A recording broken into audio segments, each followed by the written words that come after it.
Ladies and gentlemen, welcome to this week's bracket reveal for you guys tonight. Guys, I want to apologize in advance. I know it's going to be late, and when I say late, it may even be early Monday morning whenever I get this in.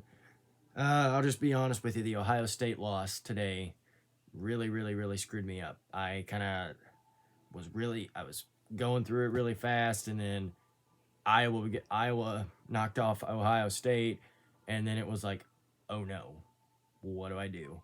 And you got to understand, whenever you're doing bracketology, if you change the 1 seeds, in turn you have to change the 2 seeds, and in turn you got to change the 3 seeds, and it just kind of, it's a whole ordeal that it just kind of almost like a snowball. It snowballs, and honestly, the top 16 looks quite a bit different when you look at this bracket, and you'll notice that. And we'll see. Before we start, there was a not really an issue, just something that I didn't handle very well. There was a young man or a grown man. I don't know. I don't know you guys personally.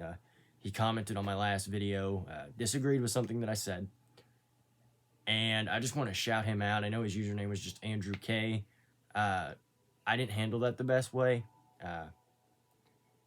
I don't feel like I said anything that was too over the line, but I didn't handle criticism well. And as somebody that's going to do this for a while, there's going to be people that disagree with me. So I want to publicly apologize to you, Andrew. Know that there was no hard feelings at all. In fact, I like that you sparked a debate, and I apologize that I didn't handle that in the adult way or in the professional way. I'm human too. I make mistakes, but I'm publicly acknowledging that I handled it out of in an immature way, and I apologize. So, with that being said, let's get into some bracketology. Obviously, my 1 seeds, 3 of my 4 1 seeds are the same. Obviously, Michigan jumped Baylor. Michigan jumped Baylor there. Baylor lost to a good Kansas team. No shame in that. But, and I think you're going to see that in a lot of polls tomorrow too, that Michigan is going to jump Baylor because Michigan is just playing so well right now. But the number 1 overall seed remains Gonzaga. They're still absolutely dominant. And it's not close. It's they are not. Nobody's competing with them. They may compete for a half, and then it's like Gonzaga just jumps to another level and runs them off the floor, and it's insane really to watch. Watch that happen. So I've got Gonzaga, Michigan in this order. I've got Gonzaga, Michigan, Baylor, and West Virginia. Because when Ohio State lost today, I knew, okay, Ohio State's lost 3 in a row. They're not a 1 seed anymore. At least at this point, guys. They've got games this week. They can win. They could win their way back to the 1 line. But I didn't know who was going to be a 1 seed because all my other candidates also lost this week. So I was looking through the top 10, and I was looking at body of work and things of that nature, and stumbled on West Virginia, who also happened to have won all 4 of their last 4 games. So, West Virginia at this point is the 4th 1 seed, and ultimately we'll see kind of how it plays out the rest of the season. We just got 1 week left, and then we got conference tournaments. We're 2 weeks away from Selection Sunday, so none of this right now is set in stone. Okay, my 2 seeds, Alabama, Villanova, Illinois, and Houston. Houston was the other team that I considered to put on the 1 line, decided not to ultimately, and it is what it is. They could work their way to that 1 line if West Virginia loses and they win this week. West Virginia plays Baylor, so we'll see. Now, West Virginia with a win against Baylor, in my opinion, it doesn't matter what Ohio State or Illinois do. That seals it for them. They are a 1 seed because you're not knocking Baylor off that 1 line. It's just not going to happen. All right, so my 3 seeds now. Leo, let me look close. My third My top overall 3 seed is Ohio State. I said at the beginning of the video, I said Ohio State could work their way back onto that one line. It's gonna be tough. It's gonna be rough. Gonna be hard for them to do that. Now, I'm not saying they can't do that, but it's gonna be tough. They're gonna have to win. They're gonna have to win out, and they're gonna have to win a game or two in the Big Ten tournament. And with that double bye, that first game they should win. That second game, I don't know. Because whether you rematch with Iowa, you're either going to rematch with Iowa on the second day, rematch with Michigan on the second day, or rematch with Illinois most likely. Now, there could be a lot of fluctuation, a lot of moving parts. Things could change, upsets could happen, and they could find themselves in the championship game. But it's possible, but it's going to be difficult for Ohio State to get back to that one line. My next 3 seed, Kansas. Kansas is playing so well right now. They have found themselves. They found themselves at the right time. They might be the second favorite to win the Big 12 tournament now. If it's not them, it's West Virginia. I think Baylor's the obvious, overwhelming favorite, but I think, I'll tell you what, a semifinal matchup between 2-seeded West Virginia and 3-seeded Kansas, whew. We'd be in for something there. Kansas has found themselves. They're playing super good right now. We'll see. We'll see how it goes. My other third, Arkansas. The Arkansas Razorbacks are playing phenomenal basketball right now. My friend Andy Earls is going to love hearing this. He's going to love seeing this. He's a diehard Arkansas fan. They beat LSU. They beat number 6 Alabama. They are rolling right now, and they are a 3 seed and could move up to that 2 line next week. I am super impressed with Arkansas right now. I don't think they have a shot at the 1 line. I don't think they have a shot at the 1 line because I just don't. Now, they're going to make some noise in the tournament. They're not an out that I would want my favorite team to play. I'm sure they're not an out that you would want your favorite team to play. But they are a tough team. They are going to win a game, maybe 2 or 3. They could get to the Elite 8. Arkansas is good, so watch out for the Razorbacks next month. I think Iowa played well today. They're my last 3rd seed. Iowa played super well today. Had a tough matchup at Ohio State.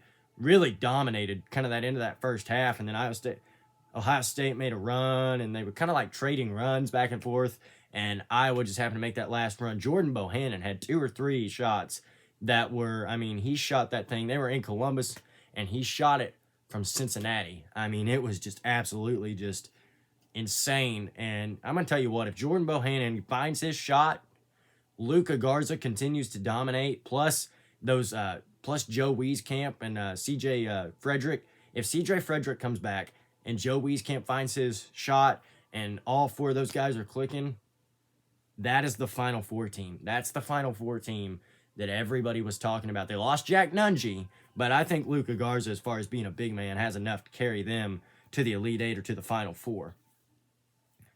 Now I'm just kind of going to go over where I've got some other people. I've got Texas at a 5 seed. I've got Michigan State at a 12 seed. They lost today to Maryland, but they had some really big wins. A big win against Ohio State, and guys, I think they're in. I think they're in. I think if they beat Indiana, that puts them over the top. That puts them, I think they're in, but maybe on the bubble. If they beat Indiana, that puts them in. If they win 1 game, they just got to win 1 game against Michigan, and that is it. There is no doubt if they lose the next game against Michigan and they lose in the first round of the Big Ten tournament, they're going to be fine. Again, it's not going to be if they're in, it's going to be where are they at. I have North Carolina as an 11 seed, playing Tennessee in the first round of the 3rd region, of the Region 3. Again, just like everybody's talking to you about, right now it's Region 1, 2, 3, and 4. Obviously, they'll have different names whenever the tournament starts because it's all in Indiana. I have Clemson at a 4 seed, Oklahoma at a 5. Oregon, I have it at 10. Oregon's good. Oregon is sneaky good. And USC, where do I have USC at? Let's see. I have them at a 7 seed. Now, I had them at, I believe it was a 4 seed last week. They lost a game this week, though. And with all the shuffling, they're at the very top. I had to put them down. And I apologize to all my USC fans out there. You know, I had some of you guys hitting me up. And hey, win some games this week, win a game or two, win the Pac-12 tournament, and you're right back up there on that 3-4 line, maybe that 2 line, depending on how other teams play. So, you know, yeah. Number 10 in region number 2, Belmont. Belmont, again, I'm going to talk about this tomorrow. Again, if they're not in that top 25, they're not getting enough love, okay?